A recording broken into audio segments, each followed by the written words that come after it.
벌써 여기저기 이렇게 꽃이 피어 있는데 봄에 좋은 일 가득하시기를 바랍니다. 네. 우리 옆 분한테 이렇게 인사했으면 좋겠어요. 봄에 좋은 일 가득하세요. 부산에서 맞이하는 봄이 상당히 기대가 되는데 방금 전에 좀 약간 불안한 생각이 들었습니다. 이 봄 돼서 이게 봄 구경, 꽃 구경 가지 않을까 싶은 이런 생각이 들어서 약간 불안했는데 주일날에는 꼭 주에 전에 오시기를 바랍니다. 아멘. 우리가 지난주에는요, 전쟁을 나간 새 왕이 뜻하지 않게 나간 지 7일 만에 큰 난관에 봉착했다, 이런 말씀을 함께 나눴습니다. 아무리 좋은 숫자 7, 아무리 좋은 날수 7일이라 하더라도 하나님께 묻지 않는 7일은 꼬인 길이다, 말씀을 나눴어요. 여러분, 지난 일주일이 며칠이죠? 7일입니다. 7일. 여러분, 꼬인 7일이셨습니까? 아니면 주님과 함께 쫙 펴진 7일이셨습니까? 네, 말은 잘하시네요.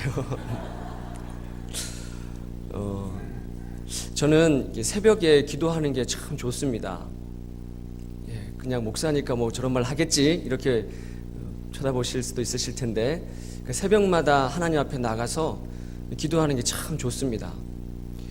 때로는 꼬인 생각, 꼬인 성격, 또 내 앞날이 혹시 꼬이진 않았을까, 이런 불안함, 이런 것들이 있다 하더라도 이 새벽에 하나님께 묻고 또 기도하고 내려놓고 이러면 하나님께서 내 꼬인 모든 것들을 쫙 펴주시는 것 같아요. 별로 언제 그랬냐는 듯이 하나님께서 어느 순간 모든 것들, 꼬인 내 성격까지도 다 펴주시는 것을 경험할 때가 있습니다. 여러분, 오늘은요, 우리가 너무나 잘 알고 있는 본문의 말씀입니다. 오늘 본문에 봤더니 38배 누워있는 환자라, 그렇게 말하고 있습니다. 우리는 이 환자를 통해 가지고 신앙이 어떤 건가, 과연 우리가 신앙을 어떻게 지켜나가야 되는가, 믿는 자의 자세는 어떤 자세여야 되는가, 우리가 환경 탓만 하면서 살아야 되겠는가 라는 것을 말씀을 통해 함께 나눠보기를 원합니다. 여러분, 신앙이 뭔가 할 때 우리가 제일 먼저 생각해야 될 것이, 신앙은 하나님께서 먼저 찾아오신다는 거예요. 여러분, 성경의 모든 이야기는 하나님께서 우리를 찾아오시는 이야기죠. 오늘 본문 5절에 거기 누가 있었습니까? 본문 5절에 38배 된 환자, 병자가 누워 있었다 기록하고 있습니다. 우리가 전에 봤던 개역 한글 성경에는요, 38년 된 병자, 38배, 발음이 좀 잘 안 됩니다. 그래서 38년 된 병자라고 말을 할게요. 38년 동안 거기 누워있는 환자가 있었습니다. 여러분, 그 사람도 이름이 있었지 않겠습니까? 태일이, 태순이, 태국이, 우리 집안 이름입니다. 부모님께서 지어주신 아주 아름다운 이름이 있었을 텐데 아무도 그 이름을 부르지 않았어요. 38년 동안 그는 38년 된 병자였습니다. 아무도 눈여겨봐 주지 않았죠. 자, 그렇다면 거기에 그 환자 한 명만 있었을까요? 아닙니다. 본문 3절에 봤더니 거기에는 많은 병자, 맹인, 다리 저는 사람, 혈기 마른 자. 혈기가 말랐다는 것은 피가 통하지 않아서 마비가 되어서 움직이지 못하는 자들, 수많은 환자들이 질비하게 누워서 껌뻑껌뻑 하늘만 쳐다보고 있는 형국입니다. 자, 그런데 그렇게 수많은 환자 가운데 하나님은 한 명을 찾아가십니다. 38년 된 병자, 본문 6절에 벌써 병이 오래된 줄 아시고, 많은 환자들이 있었지만 우리 주님은 누가 어떤 아픔을 겪고 있고 뭘 하고 있고 무엇을 구하고 있는지 바로 아십니다. 먼저 주님이 찾아오십니다. 여러분, 이 땅에 수많은 사람이 살고 있지만 내가 지금 어떤 아픔을 겪고 있고, 내가 지금 어떤 상태에 놓여 있고, 내가 지금 구하는 것이 무엇인지 우리 주님은 잘 알고 있습니다. 요한복음 10장 14절에 나는 선한 목자라, 나는 내 양을 알고 양도 나를 아는 것이 아버지가 나를 알고 내가 아버지를 아는 것과 같으니 목자는 양을 압니다. 양의 음성을 듣고 압니다. 여러분, 양이 100마리가 있다고 칩시다. 똑같은 생김새를 하고 있고 똑같은 양식을 먹더라도 목자는 그 양 한 마리 한 마리의 이름을 다 알아요. 그 양이 지금 어떤 상태에 처해 있는지, 그 울음소리만 들어봐도 이 양이 지금 어떤 상태에 있는지 목자는 다 압니다. 여러분, 주님은 여러분 한 분 한 분의 사정을 다 알고 계십니다. 수많은 사람들이 있다 하더라도 그 수많은 사람 중에 딱 한 분, 여러분을 잘 알고 있습니다. 시편 139편 2절부터 3절, 주께서 나의 앉고 일어섬을 아시며 멀리서도 내 생각을 아시고 내 눕는 것과 내 앞날을 다 아시느니라. 우리 주님께서는 우리를 다 알고 계신다는 겁니다. 벌써 병이 오래된 줄 아시고 수많은 환자 중에 바로 그 환자, 예수님이 가장 절실하게 필요했던 그 환자 한 명을 찾아오시는 거예요. 찾아와서 뭐라고 말씀합니까? 내가 낫고자 하느냐. 여러분, 대답은 한 가지밖에 없어요. 선택이 아닙니다. 이 대답 저 대답 할 수 있는 게 아니에요. 주님, 제가 낫고자 합니다. 이 대답 하나밖에 없습니다. 그런데 오늘 본문의 이 38년 된 환자는 뭐라고 대답합니까? 7절에 주여, 나를 저 연못에 내려다 주는 사람이 없습니다. 엉뚱한 대답을 하고 있어요. 낫고 싶습니다라든지 괜찮습니다라든지 그렇게 대답해야 될 텐데 아무도 나를 도와주지 않는다는 거예요. 내가 낫고자 하느냐? 여러분, 대답해 보십시오. 내가 낫고자 하느냐? 따라해 보겠습니다. 아멘. 주님, 제가 낫고자 합니다. 우리가 할 수 있는 대답은 이거 하나밖에 없는 거예요. 주님, 제가 낫고자 합니다. 그러나 38년 된 병자는 주님, 아무도 나를 저 연못에 내려다 주는 사람이 없었습니다. 지금까지. 지금 이 환자가 있는 곳이 어디입니까? 베데스다. 예루살렘 양문 곁에 있는 베데스다. 이 베데스다는요, 베이트, 헤세드 두 개의 합성어입니다. 히브리 말로. 베이트는 집, 헤세드는 자비, 사랑, 은혜. 합하면 뭐가 될까요? 자, 얘기했잖아요. 자비의 집, 은혜의 집. 베데스다 연못의 이름의 뜻이 자비의 집, 은혜의 집이라는 뜻이라는 겁니다. 여러분, 룻기 1장에 보면 나오미가 베들레헴을 떠나지 않습니까? 베들레헴, 베이트, 레헴 두 개의 합성어입니다. 베이트, 집, 레헴, 떡, 양식. 그러니까 나오미가 떡집, 말씀의 집을 떠났다는 거예요. 모압으로. 예루살렘 성 양문 곁에 있는 베데스다, 자비의 집, 은혜의 집. 거기에 수많은 사람들이 몰려와서 질비하게 누워서 가끔 천사가 내려와서 물을 휘젓는데 그걸 기다리고 있는 거예요. 명절이 되었습니다. 예수님께서 명절날 예루살렘에 올라가시는 거예요. 수많은 사람들은 다 예루살렘으로 돌아갑니다. 성전으로 들어갑니다. 1년 3차례 유대인들은 반드시 명절을 지키기 위해서 예루살렘 성전에 들어가야 됩니다. 유월절, 오순절, 초막절, 축제의 자리입니다. 예배의 자리예요. 그런데 그 예루살렘 성전에 들어가지 못하고 소외되어서 따로 떨어져 있는 베데스다. 아무도 눈여겨보지 않습니다. 그 사람들이 왜 거기에 모여 있느냐? 본문 4절에 천사가 가끔 내려오는데 물을 휘저으면 어떤 병에 걸렸든지 가장 먼저 내려가는 그 사람이 낫게 된다는 전해져 내려오는 이야기, 전설의 이야기. 그래서 여러분, 본문에는 그것이 꺽쇠로 되어 있습니다. 나도 한번 인생의 주인공이 되기 위해서 가끔 질비하게 거기에 늘어서 있습니다. 여러분, 그때 주님이 38년 된 환자를 찾아오시는 것이죠. 지금까지 한 번도 나는 인생의 주인공이 되지 못했어요. 주님, 아무도 나를 내려다 주지 않습니다. 저와 물론 아무도 나를 도와주지 않습니다. 38년 동안 늘 인생 역전의 주인공은 옆 사람이었어요. 다른 사람이었습니다. 어느 날을 봤더니 옆집에 있었던 김 씨네는 오른쪽 다리는 그래도 멀쩡한 거예요. 그래서 막 가더니 인생 역전의 주인공이 됐습니다. 어느 날 봤더니 이 씨네는 그래도 오른쪽 다리가 괜찮아요. 그럼 막 내려갔더니 인생 역전의 주인공이 된 거예요. 그러나 이 환자는 38년 동안 그저 넋놓고 그것을 바라보고만 있을 뿐이었습니다. 주님이 찾아와서 묻습니다. 내가 낫고자 하느냐? 이 말을 들었을 때 이 환자는 그동안 쌓아두었던, 켜켜이 쌓아두었던 원망과 서러움이 본물 터지듯이 터져 나오는 거예요. 주님, 아무도 나를 도와주지 않습니다.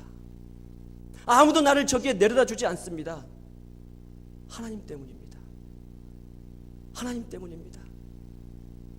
38년 동안 내 등짝에 쫙 달라붙어서 나를 꼼짝도 하지 못하게 한 이 자리 때문입니다. 하나님은 나를 왜 태어나게 했습니까? 왜 이 모양으로 태어나게 해서 나를 이렇게 괴롭게 하십니까? 부모님 때문입니다. 부모님 왜 나를 이 땅에 태어나게 했습니까? 이런 몸으로 태어날 바에는 아예 태어나게 하지 말 것이지. 내 환경 탓입니다. 내 자리 탓입니다. 내가 누워있는 이 자리가 내 등짝에 쫙 달라붙어서 나를 조금 더 일으켜주지 않습니다. 이 자리 때문입니다. 환경 탓, 변명, 핑계, 하나님, 부모 탓, 이 탓, 저 탓하면서 38년 된 환자는 38년을 고스란히 보낸 겁니다.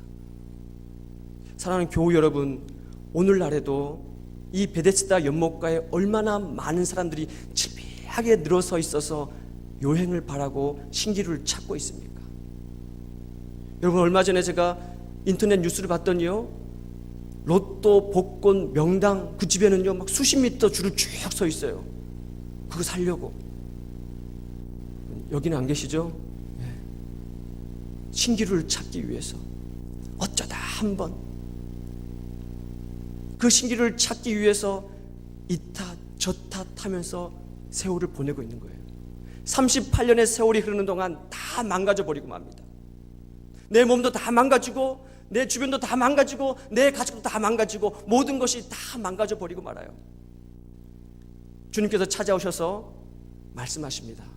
일어나 내 자리를 들고 걸어가라. 이것은 부탁이 아니에요. 선택이 아닙니다. 명령입니다. 명령. 일어나 내 자리를 들고 걸어가라. 명령입니다. 지금까지 너를 일어나지 못하게 했던, 너 등짝에 쫙 달라붙어서 너와 떨어지지 않았던 그 자리, 네 부모 탓, 네 과거 탓, 지금까지 골마터진 너의 상처들, 그 모든 것들을 들쳐매고 떨쳐버리고 일어나라는 겁니다. 명령입니다. 명령. 너는 왜 은혜의 집, 자비의 집에서 38년 동안 살면서 왜 한 번도 은혜의 주인공이 되지 못했느냐? 왜 자비의 주인공이 되지 못했느냐? 너는 은혜의 집, 자비의 집, 이 주의 전에서 그동안 수십 년 동안 교회 다니면서 예배를 드리면서 왜 한 번도 네가 은혜의 주인공이 되지 못했느냐? 네가 왜 자비의 주인공이 되지 못했느냐? 네 자리를 들고 걸어가라. 떨쳐버리고 걸어가라. 신앙은 여러분 양보하는 것이 아닙니다. 믿음은 양보하는 것이 아닙니다. 다른 것은 다 양보해도 은혜의 자리는 양보하는 것이 아닙니다. 은혜를 향해서 달려가는 것입니다. 전진하는 것입니다. 내 모태신앙의 틀, 내 나이, 체면, 형식적인 거 모든 거 다 던져버리고 은혜를 향해서 달려가는 것입니다. 여러분 2002년 하면 뭐가 생각나십니까? 월드컵. 생각 안 나세요? 잘. 월드컵 하면 히딩크 감독이 떠오르지 않습니까? 히딩크 감독이 한 것은 하나밖에 없어요. 아웃사이드를 인사이드로 바꾼 겁니다. 골대 안으로 누구나 골을 찰 수 있도록 만든 거예요. 그럼 지금까지는 못했느냐? 못했습니다.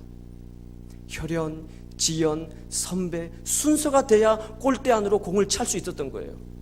그러나 히딩크 감독이 한 것이 뭐냐? 누구든지 실력이 있는 사람 골대를 향해서 골을 찰 수 있도록 만들어준 거죠. 여러분, 여기 아멘이 나오네요. 신앙은 뭐냐? 은혜를 향해서 달려가는 겁니다. 은혜를 향해서 나아가는 겁니다. 그동안 나를 꼼짝도 하지 못하게 했던 이 등짝에 달라붙어 있던 그 자리 아무것도 아니란 겁니다. 떨쳐버리고 일어서라는 것이죠.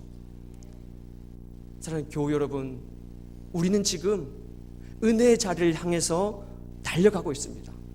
우리 교회는 은혜의 자리를 향해서 달려가고 있습니다. 여러분, 그냥 주일날 한 번 나오는 것, 그것은 교인이라 그럽니다. 그냥 베데스다 연못가에서 질비하게 늘어져서 신기루만 쫓는 그런 사람에 지나지 않는 거예요. 그저 한 번 왔다 가는 사람. 그럼 어떻게 하면 은혜의 주인공이 될 수 있습니까? 어떻게 하면 자비의 주인공이 내가 될 수 있습니까? 방법은 단 하나밖에 없습니다. 38년 동안 그 등짝에 달라붙어서 그를 조금 더 움직이지 못하게 했던 그 자리를 떨쳐버리게 하신 그분, 예수 그리스도, 그분을 만나는 길밖에는 다른 길이 없습니다. 그분을 만나야 우리가 은혜의 주인공이 되는 겁니다. 그저 주일날 예배드리고 왔다 갔다 그것이 아니라 은혜의 자리로 우리가 나아가야 되는 것입니다. 여러분, 매일마다 우리가 아침마다 훈련을 하고 있어요. 지금 하고 계신가요? 찔리시는 분들도 계실 텐데, 거기에 보면은 마지막에 우리들 이야기가 실려 있습니다. 어디 저 멀리 딴 교회 얘기가 아니에요. 우리 교회 이야기예요. 우리 교회 집사님들의 이야기예요. 우리 교회 권사님, 장로님들, 성도님들의 이야기가 거기 실려 있어요. 안 보셨죠? 그래서 오늘 그 우리들 이야기를 한번 같이 읽어보려고 합니다. 갖고 오셨습니까? 네, 한번 들어보세요. 네, 제가 우리들 이야기를 읽어드릴게요. 지금 없으신 분들은 화면에 보시면 됩니다. 주여, 저를 불쌍히 여기소서. 저는 교회를 30년 동안 왔다 갔다 하는 교인입니다. 제 자신과 두 딸, 부하 직원에게까지 항상 어디에 소속되어 있든지 중심이 되라고 독려하며 저 또한 그렇게 되기 위해 노력 중이나 교회 생활은 늘 바깥쪽을 맴도는 그냥 그렇고 그런 교인이었습니다.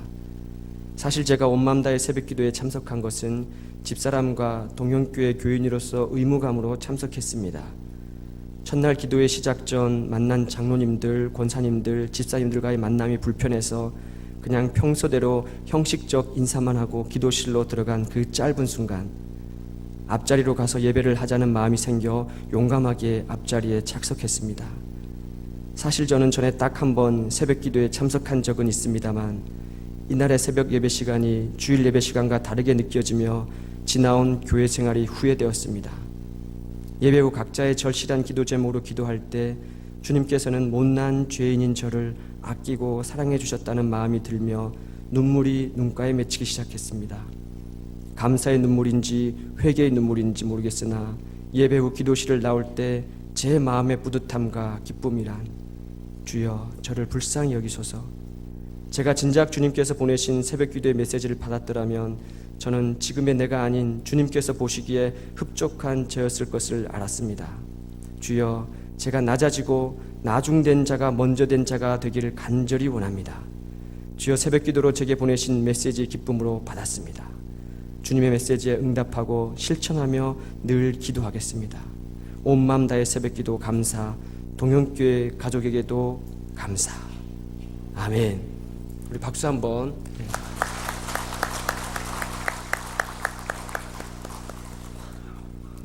우리 교회는 은혜를 향해 달려갑니다.